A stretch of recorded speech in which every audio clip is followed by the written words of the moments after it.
Je m'appelle Mario Lderboom, je suis pasteur de la mission évangélique des Tziganes de France, qu'on appelle aussi Vie et Lumière. Je suis en même temps que pasteur de cette église, le secrétaire national.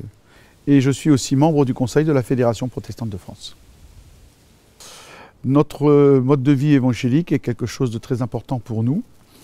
Et je pense qu'au jour d'aujourd'hui, il est très remarqué dans le paysage, car les gens du voyage, qui avaient mauvaise réputation auparavant, eh bien, en rencontrant Jésus-Christ comme Seigneur et comme Sauveur personnel, leur vie a été complètement bouleversée, changée, tout en gardant les structures et la culture de leurs ancêtres, mais en s'approchant de Jésus-Christ.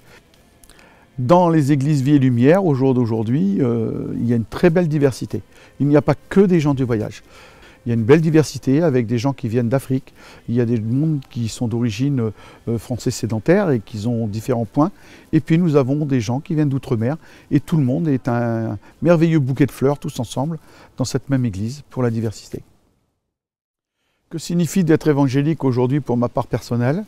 C'est une vie complètement différente de celle que j'avais auparavant. Auparavant, j'ai été élevé dans des traditions chrétiennes. Et quand je suis arrivé à l'âge de 23 ans, je me suis aperçu que ce n'était que de la tradition, que je n'étais pas quelqu'un qui était un véritable bon croyant. Je ne fréquentais jamais l'église, je n'avais de respect pour personne. Et puis malheureusement, à travers ces étapes de ma vie, j'ai eu un problème de santé, ce qui m'a fait m'approcher d'un pasteur. Et ce pasteur m'a parlé de la véritable foi. Et cette vie que j'ai acceptée au jour d'aujourd'hui, être évangélique, c'est pouvoir la partager aux autres. Ce bonheur que j'ai reçu en rencontrant Jésus-Christ, en le trouvant à l'intérieur de ma vie, au moment où j'en avais peut-être le plus le besoin, eh bien aujourd'hui, être évangélique, c'est témoigner de ma foi. Notre relation avec la FPF est une relation qui dure dans le temps. Depuis 1975, donc, nous sommes entrés à la Fédération protestante de France. La Fédération a toujours été le grand frère qui nous a dirigés et conduits quand nous étions dans les problèmes et dans des solutions où nous n'arrivions pas à avoir le bout. Et croyez-moi, des difficultés, quand on est évangélique et gens du voyage, on en rencontre pratiquement tous les jours. Nous n'avions pas toujours la notion de savoir quels étaient nos droits. Qu'est-ce que nous pouvons apporter à la Fédération protestante?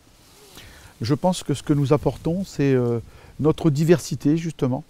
Parce que la fédération, là aussi, c'est plusieurs églises.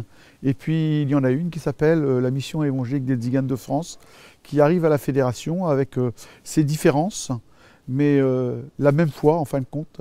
Et ça, c'est quelque chose de très important. Je ne veux pas oublier qu'on est devenu, depuis quelque temps, une très très grande église évangélique.